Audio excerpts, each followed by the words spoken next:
Quadratic polynomial of class 10। तो dear students, आज हम लोग क्लास 10 का चैप्टर 2 जिसको हम लोग क्वाड्रेटिक पॉलिनोमियल के नाम से जानते हैं उसके बारे में जबरदस्त स्टडी करेंगे। तो सबसे पहले हम लोग जो चैप्टर 2 पढ़ने वाले हैं, हमारे चैनल में चैप्टर 1 के बहुत सारे वीडियोज कंप्लीटेड है, डाले हुए हैं। आप अगर हमारे चैनल पे पहली बार है, चैप्टर 1 का अगर आपको वीडियोज की जरूरत है तो आप हमारे चैनल पे चैप्टर 1 के मैथ्स के वीडियोज ढूंढ सकते हैं। तो आज हम आपको चैप्टर 2 के जो क्वाड्रेटिक पॉलिनोमियल हमारा चैप्टर है, क्वाड्रेटिक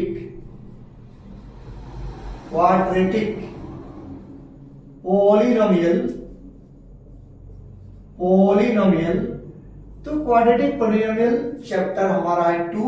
आज इसके बारे में हम लोग कॉन्सेप्चुअल तरीका से पढ़ेंगे।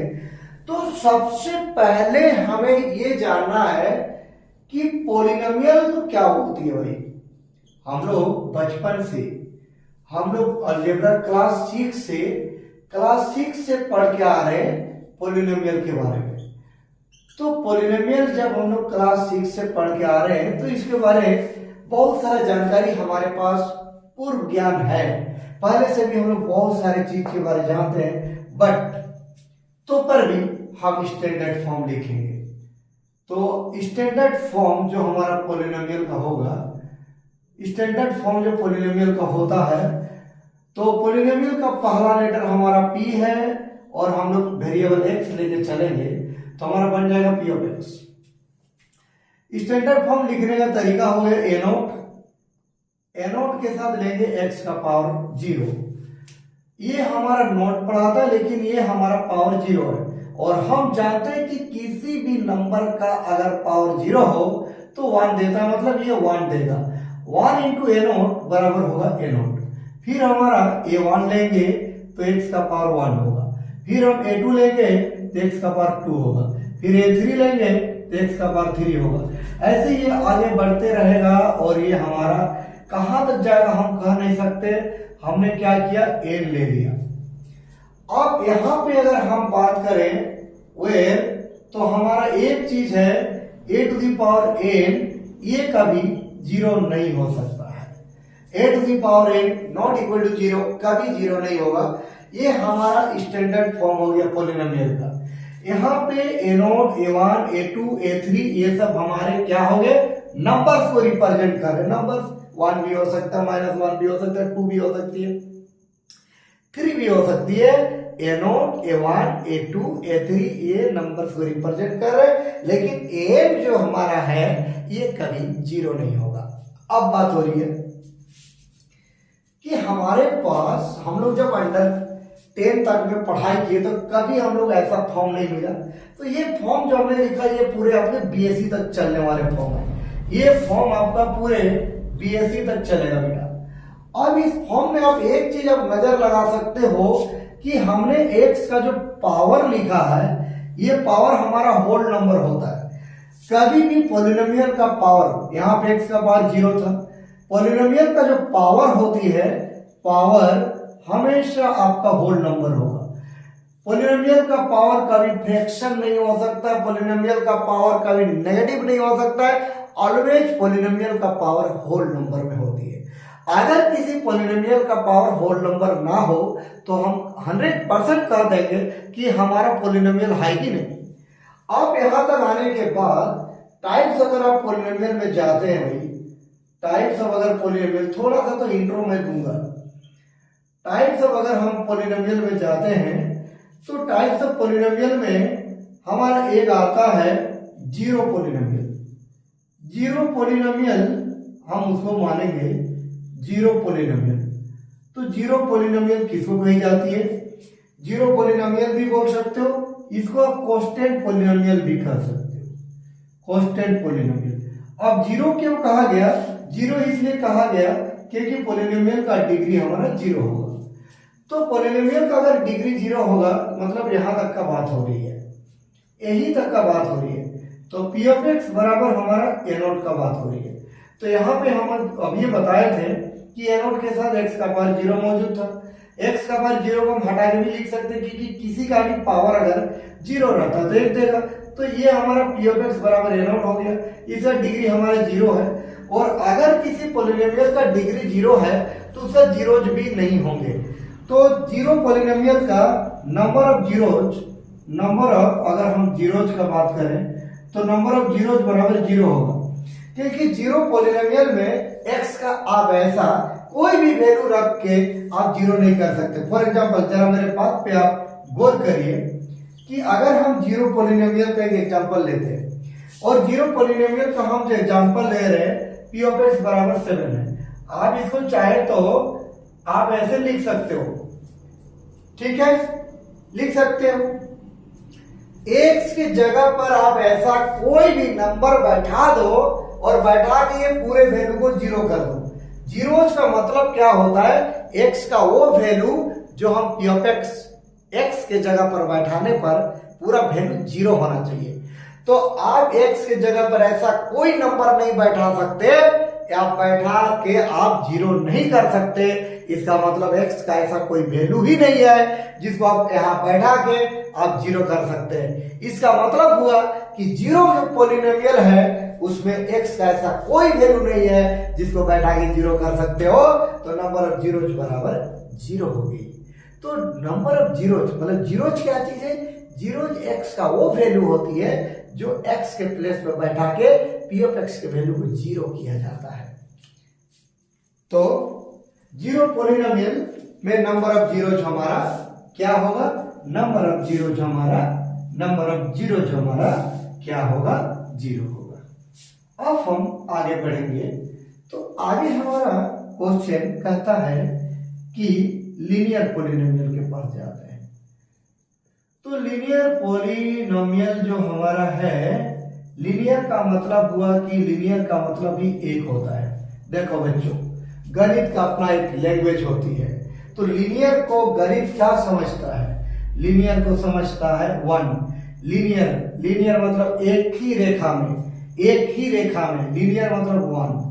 तो लीनियर जो हमारा पोलिनोमियल होगा उसका डिग्री वन होगा। और अगर हम इसका स्टैंडर्ड फॉर्म का बात करेंगे कि इसका स्टैंडर्ड फॉर्म क्या होगा, तो इसका स्टैंडर्ड फॉर्म होगा पी ऑफ एक्स बराबर a naught plus a one into x का पावर वन। ये हमारा होगा। हमारा 10th क्लास का किताब कहता है कि आप ऐसे भी स्टैंडर्ड फॉर्म को लिख सकते हो। और अगर आप ऐसे लिखेंगे स्टैंडर्ड फॉर्म को तो यहाँ पे हम लिखेंगे ए का वैल्यू जीरो नहीं होगा, ए का वैल्यू जो है हमारा जीरो नहीं होगा। और इसमें अगर हम बात करें तो इसमें हमारा ए1 का वैल्यू जीरो नहीं होगा। तो ये हो गया हमारा जीरो पोलिनोमियल। और अगर हम इसका एग्जांपल का बात करें तो पी ऑफ एक्स बराबर 3x माइनस 4 है। दूसरा है पी ऑफ एक्स बराबर 5x माइनस 7 है। तीसरा है पी ऑफ एक्स बराबर 7 माइनस 9x है। तो इस तरीका से हमने अभी तक 3 गो पोलिनोमियल, जीरो पोलिनोमियल लिए हैं। अब हम बात करते हैं कि अगर हम पी ऑफ एक्स बराबर 3x माइनस 4 है, ये आप 9th क्लास में भी पढ़े हो, इसे जीरोज निकाले हो। तो जीरोज निकालने के लिए क्या करते हैं, आप x के जगह पर अगर 4/3 बैठा देंगे तो पर भी जीरो आ जाएगा। x के जगह पर 4/3 बैठाने से जीरो आएगा।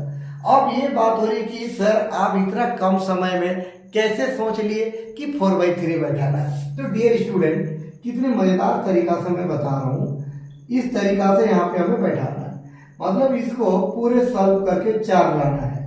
यहाँ पे अब ऐसा नंबर बैठाओ, ऐसा नंबर यहाँ रखो कि इसको सॉल्व करने से 4 आना चाहिए, क्योंकि इधर -4 है तो ये +4 आना चाहिए। 4 में 4 घट जाएगा 0।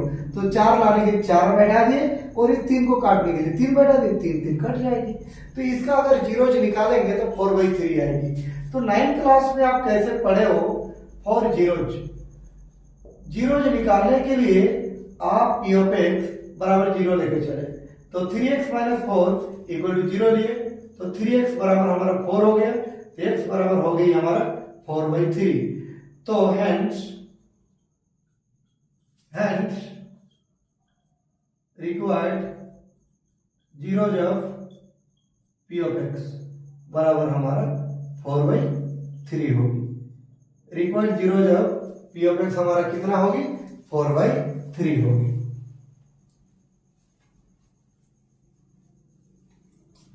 तो ये होगा हमारा लीनियर पॉलिनोमियल का जीरोज। तो लीनियर पॉलिनोमियल में ए को जीरो होगा और उसका वैल्यू इस एग्जांपल में 4/3 होगी। तो हमारा चैप्टर 10 क्लास कहता है टाइप नंबर, अब हम 3 में चलेंगे। तो टाइप नंबर 3 पॉलिनोमियल का जो हमारा टाइप 3 है वो हमारा है क्वाड्रेटिक पॉलिनोमियल, क्वाड्रेटिक पॉलिनोमियल। तो क्वाड्रेटिक जो हमारा पॉलिनोमियल है इसका अगर हम स्टैंडर्ड फॉर्म का बात करेंगे, समझ जाना, एस फॉर्म मतलब एसटी फॉर्म लिख दिए, एसटी मतलब स्टैंडर्ड फॉर्म, और डी भी लगा दिए। स्टैंडर्ड फॉर्म इसका क्या होगा, तो हमने पी ऑफ एक्स बराबर a naught plus a1 x का पावर 1 a2 x का पावर 2 लिख सकते हो, और इसमें a2 नॉट इक्वल टू हमारा 0 होगा। लेकिन 10 वाला कॉन्सेप्ट के हिसाब से पढ़ेंगे तो 10 वाला बुक में हम जो पढ़ते हैं हम लोग, और इसी को हम लोग आगे लेके चलेंगे, इसको आगे लेके नहीं चलेंगे। ax square plus bx plus c पढ़ेंगे और इसी को हम लोग आगे लेके चलेंगे। वेयर अगर हम बात करें तो a नॉट इक्वल टू हमारा 0 होगा। तो ये हो गया हमारा क्वाड्रेटिक पॉलिनोमियल का स्टैंडर्ड फॉर्म। अब ये जो क्वाड्रेटिक पॉलिनोमियल है इसमें अगर हम डिग्री ढूंढे, इसमें अगर डिग्री देखें तो डिग्री हमारा 2 है। तो जब डिग्री हमारा 2 है तो नंबर ऑफ, अगर हम जीरोज का बात करेंगे तो नंबर ऑफ जीरोज भी हमारा 2 होगा। एक जीरोज का नाम अल्फा होगा और एक जीरोज का नाम बीटा होगा। नंबर ऑफ जीरोज 2 होंगे, एक का नाम अल्फा देते हैं और एक जीरोज का नाम बीटा देते हैं। ओके, अब अगर हम इन दोनों जीरोज को जोड़ेंगे तो अल्फा प्लस बीटा का मतलब होता है sum of zeros. Alpha plus beta का मतलब होता है सम ऑफ जीरोज। और अगर हम इस क्वाड्रेटिक पॉलिनोमियल का, और अल्फा इंटू बीटा मतलब होता है product of zeros, product of zeros. Alpha minus beta भी होगा, लेकिन किताब इसके बारे में कोई विचार नहीं करता है। तो डिफरेंस बिटवीन जीरोज भी नहीं कर सकते हो, क्योंकि डिफरेंस बिटवीन जीरोज कहने से अल्फा माइनस बीटा भी हो सकता है और बीटा माइनस अल्फा भी हो सकता है, इसीलिए हम कुछ नहीं, बस डिफरेंस। अब यहाँ पे फॉर्मूला अल्फा प्लस बीटा मतलब सम ऑफ जीरोज निकालने का फॉर्मूला होता है माइनस बी बाई ए। अब ऊपर हम लिख देते हैं कि हमारा बी क्या है। अब 9th क्लास में पढ़े आप लोग, 10 में नहीं 9-8 में, एक्स के साथ बी जुड़ा हुआ है, एक्स के साथ बी जुड़ा हुआ है। तो जिसके साथ जुड़ा हुआ रहता है उसको क्या बोलते हैं, coefficient, coefficient of X. B क्या है, कॉफिशिएंट ऑफ एक्स। ए हमारा क्या है, coefficient, coefficient of x square. उसी प्रकार से अगर हम अल्फा इंटू बीटा का बात करें तो ये सी बाई ए होगा।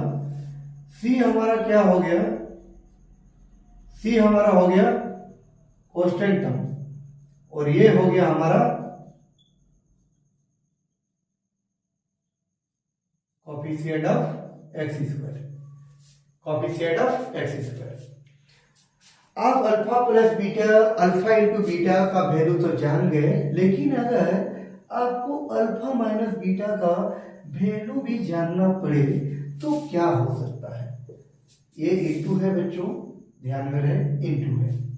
अगर हम अल्फा माइनस बीटा का वैल्यू भी जानने का कोशिश करें तो एक चीज मुझे आप बताइए सबसे पहले, ए माइनस बी का होल स्क्वायर बराबर, आप लोग जानते हैं फॉर्मूला को प्रयोग मत करें। ए माइनस बी का होल स्क्वायर को अगर हम ए प्लस बी का होल स्क्वायर लिखेंगे तो क्या होगा, ए माइनस बी का होल स्क्वायर में माइनस 2ab आता है, और जबकि इसका होल स्क्वायर में प्लस 2ab आता है। तो एक चीज बताओ, प्लस 2ab में हम क्या ऐसा घटा दें कि माइनस 2ab आना चाहिए। तो 2 में क्या घटाने से माइनस 2 है, तो वेरी सिंपल बात 4। अगर हम 2 में 4 घटाएंगे तो हमारा कितना आएगा, कितना घटाएंगे, 4 घटाएंगे। तो 2 में 4 घटाने से -2 आता है और क्या होगा, AB होगा। ठीक है, यहाँ AB है तो उसमें भी AB लिखना पड़ेगा। तो a माइनस बी का होल स्क्वायर होता है a प्लस बी का होल स्क्वायर माइनस 4ab। अब यहाँ पर a माइनस बी का होल स्क्वायर इसका फॉर्मूला है। अब इसको मैं, ये तो मेरा फॉर्मूला हो गया, a की जगह अल्फा और b की जगह बीटा लिखेंगे, इसके जगह अल्फा और इसके जगह बीटा लिखेंगे, इसके जगह अल्फा और इसके जगह बीटा लिखेंगे। तो alpha minus beta whole square, तो माइनस बी बाई ए का whole square minus 4c by a होगी।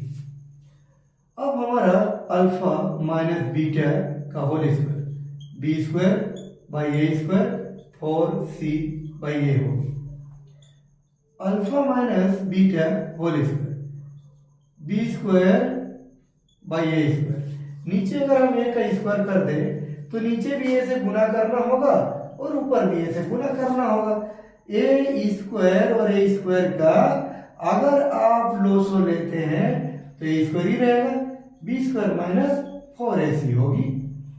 अल्फा माइनस बीटा ये स्क्वायर को अगर हम उस पर भेज दें तो B square minus 4ac by A square में रूट लगेगी, रूट का साइन प्लस माइनस दोनों होगा। तो अल्फा माइनस बीटा इसमें हमारा रूट स्क्वायर दोनों कैंसिल कर देंगे तो हमारा बचेगा बी स्क्वायर माइनस 4ac, पूरे में रूट होगा और यहाँ लिखेंगे a प्लस बी। तो ये हमारा अल्फा माइनस बीटा का वैल्यू हो गया। तो हमने अल्फा प्लस बीटा भी जान गए, अल्फा इंटू बीटा भी जान गए, अल्फा माइनस बीटा भी जान गए। अब हम और कुछ सिखाते हैं और कुछ सीखते हैं हम लोग। कभी अगर क्वेश्चन में, अभी तक 3 फॉर्मूला हम आपको सिखा चुके हैं, 3 फॉर्मूला हम सिखा चुके हैं। फॉर्मूला नंबर हम चलेंगे अभी आगे, 3 फॉर्मूला अभी तक मैं सिखा चुका हूं। फॉर्मूला नंबर हम चलेंगे 4 में। फॉर्मूला नंबर 4, तो पहले अल्फा प्लस बीटा को रिपीट कर देता हूं। तो अल्फा प्लस बीटा बराबर आया हमारा minus b by a, alpha into beta बराबर आया c by a, alpha minus beta बराबर plus minus b square minus 4ac by हमारा ये होगा।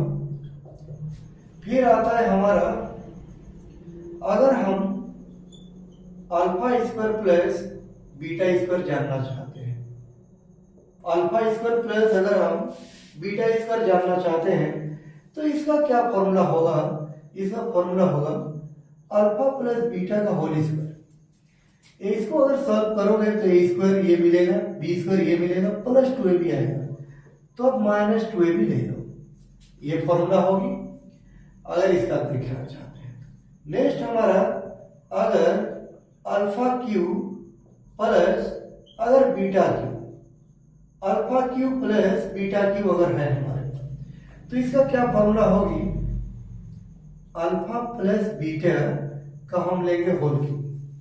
तो अल्फा प्लस बीटा का अगर हम होल क्यू लेते हैं तो इसका फॉर्मूला होता है a cube plus b cube plus 3ab into a plus B.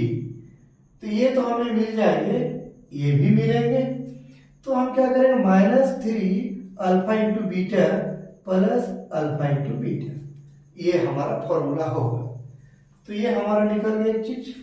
दूसरा हमारा पॉइंट अगर हम देखें कि अगर हमारा फॉर्मूला कहे कि अल्फा का पावर 4 प्लस बीटा का पावर 4 तो क्या होगा, तो इसको हम सबसे पहले क्या करेंगे, पहले इस वैल्यू को निकालेंगे।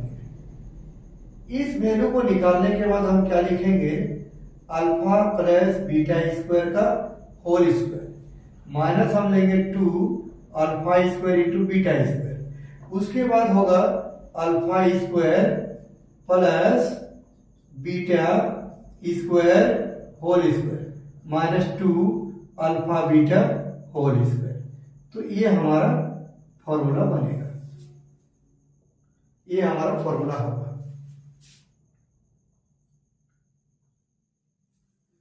तो इस तरीका से हमने अभी तक 6 फॉर्मूला बताए, और ये 6 फॉर्मूला हमारे 12th के लिए बहुत ही इंपॉर्टेंट रोल निभाएंगे। और एक फॉर्मूला हम लेते हैं, वो फॉर्मूला नहीं है, वो वेरी सरल चीज है। सरल चीज मतलब कैसे हम सरल कर सकते हैं। नंबर 7, अगर हमारे क्वेश्चन में अगर 1/अल्फा प्लस 1/बीटा निकालने के लिए कहता है, तो इसका क्या होगा, नीचे का एलसीएम ले लेंगे, तो अल्फा इंटू बीटा आ जाएगा, ये इससे गुना होगी बीटा, ये इससे गुना होगी अल्फा, तो alpha plus beta into alpha plus beta होगी। ये 7 फॉर्मूला हमारे सीबीएसई के लिए बहुत ही इंपॉर्टेंट है। ये 7 फॉर्मूला से ही हमारे क्वेश्चंस बनेंगे। अब अगर हमारा एक फॉर्मूला और है जो ये बहुत ही इंपॉर्टेंट रोल निभाता है, बहुत ही इंपॉर्टेंट रोल निभाता है। ये फॉर्मूला हमारा क्या है, इफ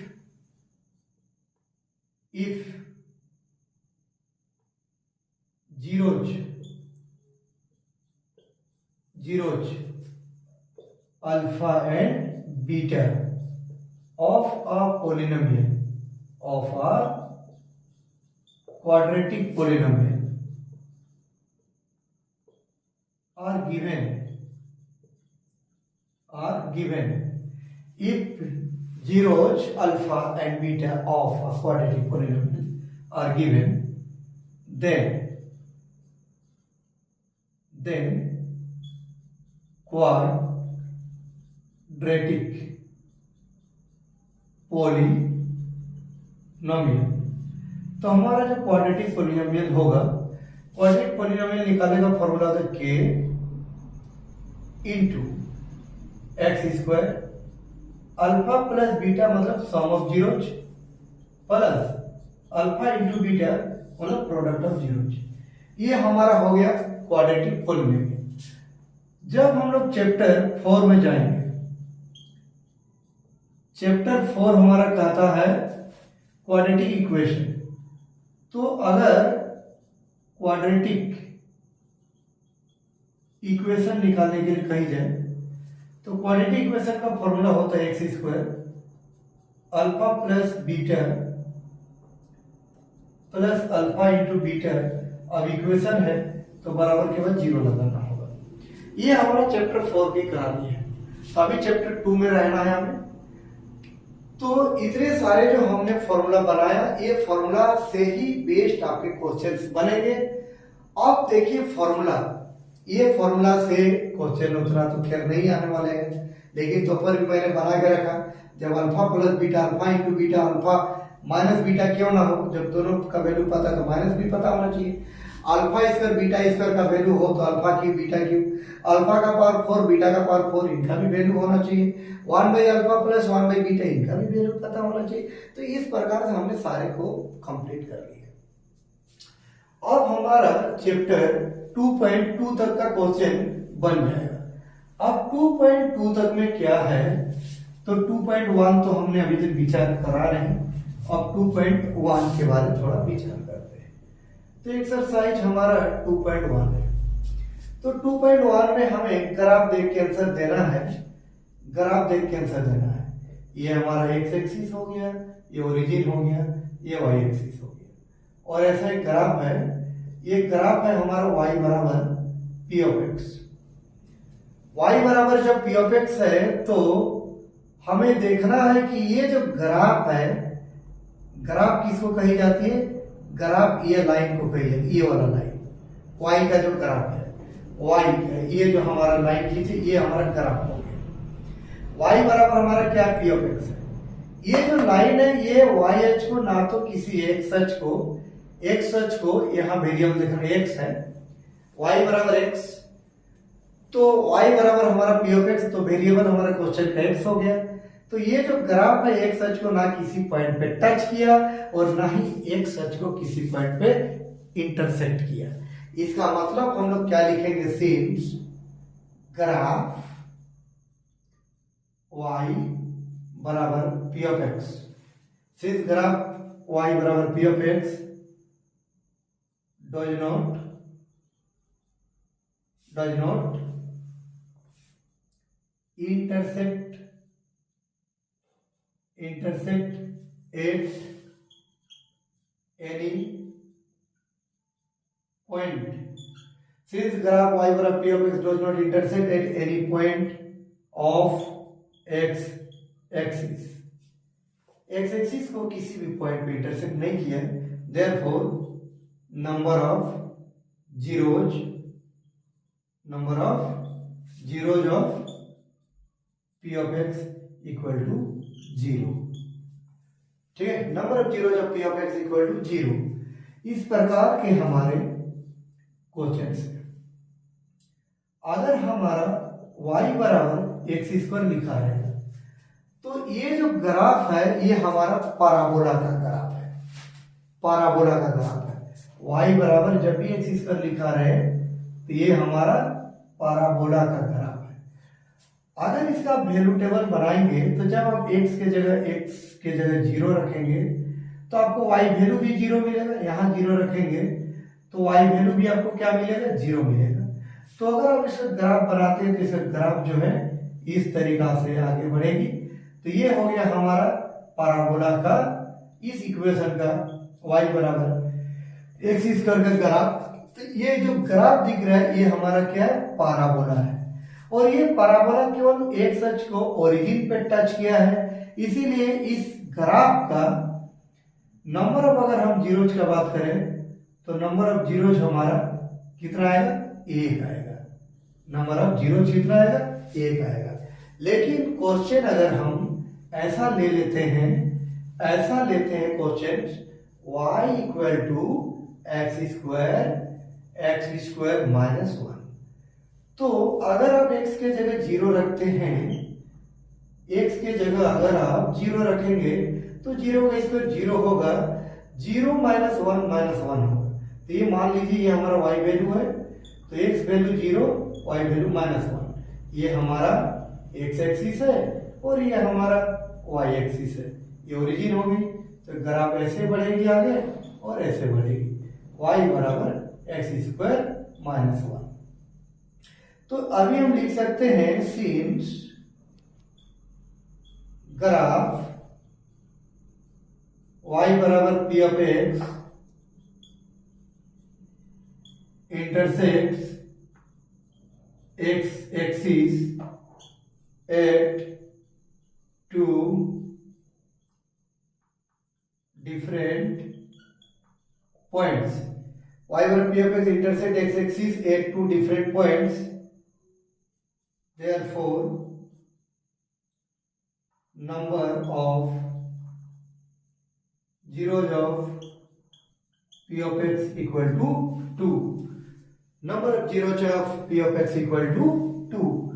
तो हमारा 2.1 में कुछ ग्राफ दिए हुए हैं, उस ग्राफ्स को देख के आपको आंसर देना है कि p of x का जीरोज क्या होगा. तो वेरी सिंपल क्वेश्चन है. ध्यान ये रहना चाहिए कि ये जो ग्राफ है y बराबर हमारा p of x, ये एक सच को कितने पॉइंट पे टच किया, एक सच को कितने पॉइंट पे इंटरसेक्ट किया. इस क्वेश्चन में पॉइंट 1, 2, 3. तो इसमें हमारा नंबर ऑफ जीरो 3 होगा. लेकिन अगर क्वेश्चन जैसे देखिए बच्चों y बराबर p of x है और यही क्वेश्चन हमारे एग्जाम में बुक में है, x बराबर py नहीं मिलेगा. उसी प्रकार से क्वेश्चन लेते हैं इस तरीका से. अगर हमारा कोई क्वेश्चन हो इस तरीका से कोई क्वेश्चन रहे, इस तरीका से अगर हमारा कोई क्वेश्चन है ये हमारा इस तरीका से, तो अगर इसमें हम चर्चा करें तो ये जो ग्राफ है y बराबर p of x, ये एक सच को यहाँ पे टच किया है, एक ओरिजिन पे और एक इस पॉइंट पे, 3 डिफरेंट पॉइंट पे टच किया. इसीलिए इस ग्राफ का जो हमारा जीरो जाएंगे वो हमारा 3 होगा. तो ये हमारा चैप्टर 2.1 का थ्योरी था. 2.1 का थ्योरी के बाद अब आगे बढ़ेंगे.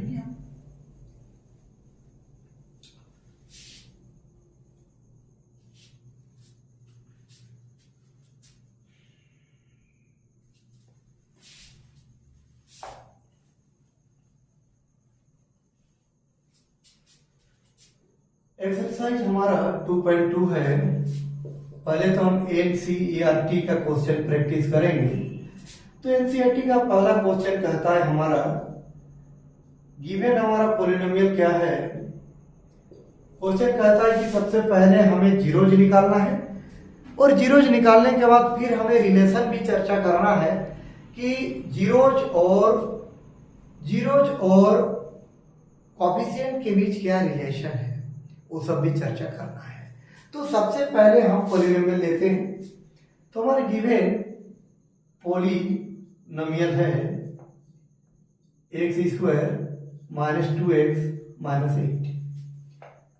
या तो मैं इसको नीचे लिख देता हूं x² माइनस 2x माइनस 8। अब ये जो हमारा पॉलिनोमियल है बचपन से पढ़ के आ रहे हो तो पर भी याद नहीं, थोड़ा क्लियर कराता हूं। सबसे पहले तो लिखा हुआ देखना इस तरीका में है कि नहीं, तो पावर 2 वाला फिर x बाद में कांस्टेंट, ये सही लिखा हुआ है। सबसे पहले पॉलिनोमियल जो लिखा रहता है वो हाईएस्ट पावर वाला, धीरे धीरे धीरे धीरे पावर घटेगा। एकदम सही लिखा हुआ है। x² के साथ नंबर हमारा कुछ नहीं 1 है और यहाँ 8 है। 1 और 8 को गुना करें 8 होगा। 8 को हम 2 चौके 8 या 2 4 दूनी 8 भी लिख सकते हैं। हमें लाना है 2। 4 और 2 को जोड़ने से तो 6 आएगा, लेकिन अगर गुण घटाएंगे तो 2 आएगा। तो हम क्या काम करेंगे, 4 में अगर हम 2 घटाते हैं इस 4 में तो 2 मिलेगा और यहाँ जो भी साइन रहेगा वो बाहर रहेगा। उसके बाद क्या है, 4 और x को गुना करेंगे तो हमारा -4 होगा।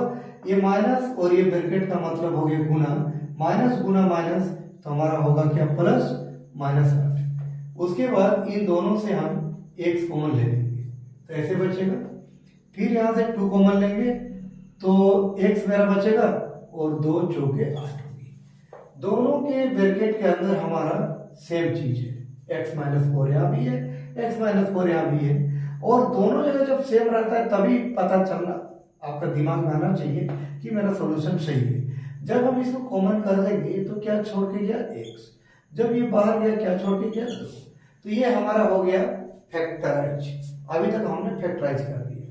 अब हम जाएंगे 4 जीरोज। जीरोज के लिए क्या करना पड़ता है, x-4 और x+2 को 0 लेके चलना है। तो x-4 बराबर 0 लेंगे और x+2 बराबर अगर हम 0 लेंगे तो यहाँ से x बराबर 4 आएगा और यहाँ से x बराबर -2 आएगा। तो हमारा हैंड्स हमारे पास मिल गए। रिक्वायर्ड जो हमारे जीरोज हैं वो हमारा 4 है और -2 है।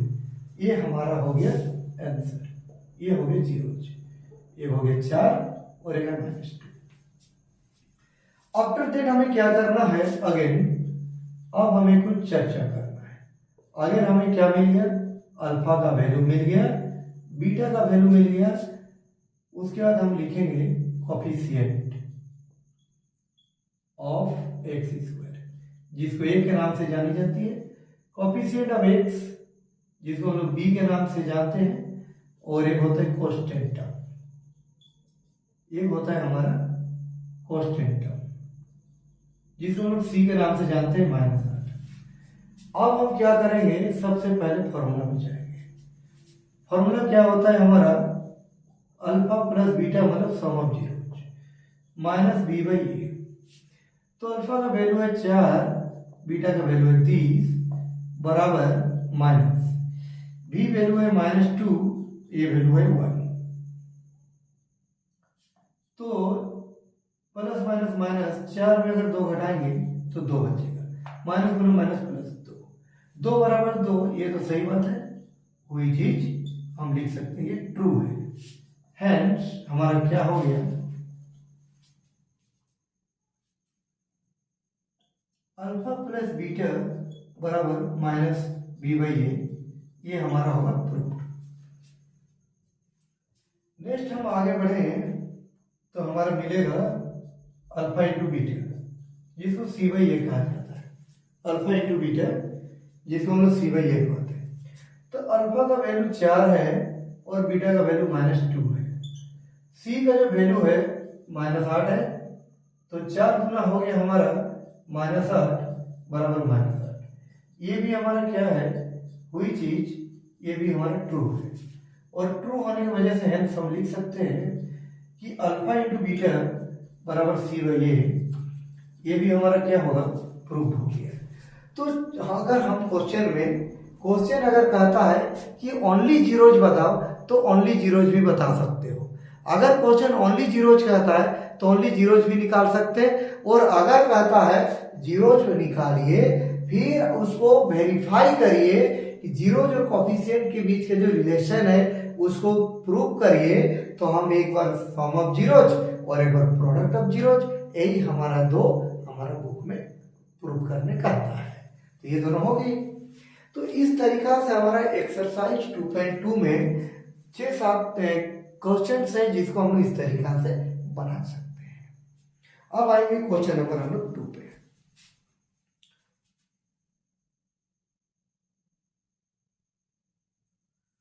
क्वेश्चन नंबर हमारा 2 कहता है, इसको तो मैं सबसे पहले मिटाऊंगा। क्वेश्चन नंबर 2 हमारा क्या है, 4ac² माइनस 4s प्लस 1 है। वेरिएबल इस क्वेश्चन में हमारा एस दे दिया, कोई बात नहीं। 4 और 1 को गुना करेंगे तो 4 होगी, 4 का खंडन 2 दूना 4, 2 और 2 जोड़ने से 4 होती है। 4ac² 2 + 2s + 1 4ac² minus 2s + 1। यहां दोनों से अगर हम कॉमन लें तो 2s कॉमन लेंगे, और यहां से तो कुछ कॉमन नहीं आएगा, लेकिन जब भी इस जगह माइनस रहता है तो माइनस कॉमन ले लीजिए। माइनस कॉमन लेने से ये आपको प्लस दिखाई देगा, जो प्लस है वो आपको माइनस नजर आएगा। तो यहां भी अगर 2s - 1, ये 2s - 1, ये भी 2s - 1, ये हमने कॉमन कर दिया। ये जब बाहर जाएगा तो ये जो 2s है ये छोड़ के जाएगा, और यहां कुछ नहीं तो 1 छोड़ के जाएगा। अब हम जाएंगे 4 किसके लिए, जीरोज के लिए, तो 2s - 1 और 2s - 1 बराबर 0 लेंगे। तो यहां से अगर हम 2s - 1 बराबर 0 लेते हैं, 2s - 1 बराबर 0 लेते हैं, तो यहां से s वैल्यू 1/2 आएगा, और यहां से भी s वैल्यू 1/2 आएगा। तो रिक्वायर्ड जो हमारे जीरोज आएंगे वो जीरोज हो जाएगा 1/2, 1/2। ये दोनों हमारे आंसर हो गए। तो अल्फा का वैल्यू भी 1/2 आ रहा है, और बीटा का वैल्यू भी 1/2 आ रहा है। उसके बाद कोफिशिएंट ऑफ x के जगह हो जाएगा हमारा s, वैल्यू हमारा 4 है। कोफिशिएंट ऑफ s जिसको b से जानते हैं ये हमारा -4 है, और कांस्टेंट टर्म जिसको c से जानते हैं ये हमारा 1 है। उसके बाद हमारा क्या होगा, स्टोरी में ये सब में बदलाव आएगा। ये जो इसको हम चेंज कर देता हूं, alpha value 1/2, beta value 1/2, minus B value -4, A value 30। अब क्या होगा, 2 का लॉस लेंगे तो हमारा 2 आएगा, 1 + 1 मतलब 2/2 होगी, और 4/4 होगा। ये दोनों भी काटेंगे, ये दोनों भी काटेंगे, मतलब हमारा 1 = 1 आएगा, जो हम लिख सकते हैं कि हमारा हुई चीज ये क्या है, ये हुई चीज ट्रू है। इसीलिए हम लेंगे हेंस अल्फा प्लस बीटा बराबर -b/a होगा। अल्फा इंटू बीटा, अल्फा का वैल्यू है 1/2 और बीटा की वैल्यू है 1/2, और c वैल्यू है 1, a वैल्यू है 30। तो ये वैल्यू भी अगर हमारा 1/4 होगा और ये भी 1/4 होगा, हेंस ये भी हमारा प्रूव्ड हो गया। तो इस तरीका से जो है हम लोग 2 क्वेश्चन तो बना लिए। तो सबसे मेन होती है जीरोज कैसे निकालते हो, उधर तो स्टोरी एकदम सीधा सीधा है, बस लिखना है हमको। अब क्वेश्चन नंबर हम चलते हैं, 2 हो गई, 3 नंबर पे चलते हैं। 3 नंबर क्वेश्चन हमारा क्या है, गिवन पॉलिनोमियल।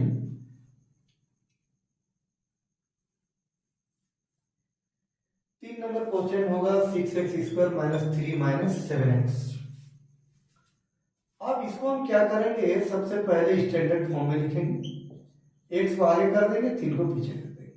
3 और 6 को गुना करने से, या 6 और 3 को 18 होता है। 18 को 1 × 18 लिख सकते हो, 2 ने 18 लिख सकते हो। 9 में 2 घटाने से 7 आती है, तो हमारे पास 6x², 9 में 2 घटाने से कितना आती है? 7 आती है। हमारा क्या होगा? 6x² minus 9x plus 2x minus 3 होगा। 3x कॉमन ले लेते हैं, 2x 3 या 9 होगी। फिर हमारा 2x माइनस 3 होगी। हमारा क्या होगा? 2x माइनस 3 होगा। 3x प्लस 1 होगा। क्लियर हो गया? उसके बाद हम लिखेंगे फॉर जीरोज। तो जीरोज के लिए 2x माइनस 3 या 3x प्लस 1 बराबर 0 लेंगे। तो 2x माइनस 3 बराबर 0 या 3x प्लस 1 बराबर 0। यहां से अगर हम x निकालेंगे, पहले 3 उस पर जाएगा प्लस होगी, 2 नीचे आएगी। यहां से x निकालेंगे, 1 उस पर जाएगा माइनस होगा, नीचे 3 आएगी। हेल्स हमारे रिक्वायर्ड जो जीरोज आएंगे, तो रिक्वायर्ड जीरोज हमारे क्या क्या आ रहा है? एक 3/2 आ रहा है और एक -1/3 आ रहा है। तो अल्फा का वैल्यू हो गया हमारा 3/2 और बीटा का वैल्यू हो गया हमारा 1/3। कोफिशिएंट ऑफ अगर हम बात करें x², तो x² का कोफिशिएंट हमारा 6 होगा। कोफिशिएंट ऑफ अगर हम x का बात करें तो कोफिशिएंट ऑफ x हमारा -7 होगा और कांस्टेंट जो हमारा टर्म है ये हमारा -3 होगा। उसके बाद हम जाएंगे अल्फा प्लस बीटा। तो अल्फा का जो हमारा वैल्यू है, अल्फा का वैल्यू है 3/2 और बीटा का वैल्यू है 1/30 माइनस बीटा का वैल्यू है -7 और अल्फा का वैल्यू है 30। इसका 900 लेंगे तो 2 तिया हो गया हमारा 6, इसी से गुना करेंगे तो 9 और 2 का होगा 2, 9 में 2 घटाएंगे तो 7, 7/6। इसको लिख सकते हैं which is क्या है? True. which is true, hence alpha plus beta बराबर -b/a। फिर अल्फा बाई अगर हम बीटा में जाएंगे तो अल्फा का वैल्यू हो गया 3/2, बीटा का वैल्यू हो गया 1/3। सी वैल्यू है हमारा, सी वैल्यू है कितना? -3। सी वैल्यू है -3, ये वैल्यू है 6। ये इसको कैंसिल करेगा, हमारा वैल्यू मिल गया -1/2 और इधर भी मिलेगा -1/2 which is ट्रू। तो ये भी प्रूव हो गया। तो हमने 3 क्वेश्चन तो सीधे सीधे बना लिए। अब क्वेश्चन नंबर 4, 5 ये सब जो क्वेश्चन है मैं लिख देता हूं, आप घर में प्रैक्टिस कर रहे क्वेश्चन। इसी तरीका से आपको प्रैक्टिस करना है क्वेश्चन, इसी तरीका से आपको बनाना है। तो अब हम क्वेश्चन नंबर लेते हैं 4, 5, 6। आपको घर से ट्राई करके आना है। तो क्वेश्चन नंबर हमारा 4 है 4u² प्लस 18। क्वेश्चन नंबर 5 है t² -15। क्वेश्चन नंबर 6 है 3x² -x -4। ये 3 क्वेश्चन है आपके पास जो आपको पूरे परफेक्टली कंप्लीट करके आना है। घर से मेहनत करिए, आगे बढ़िए। जय हिंद बच्चों।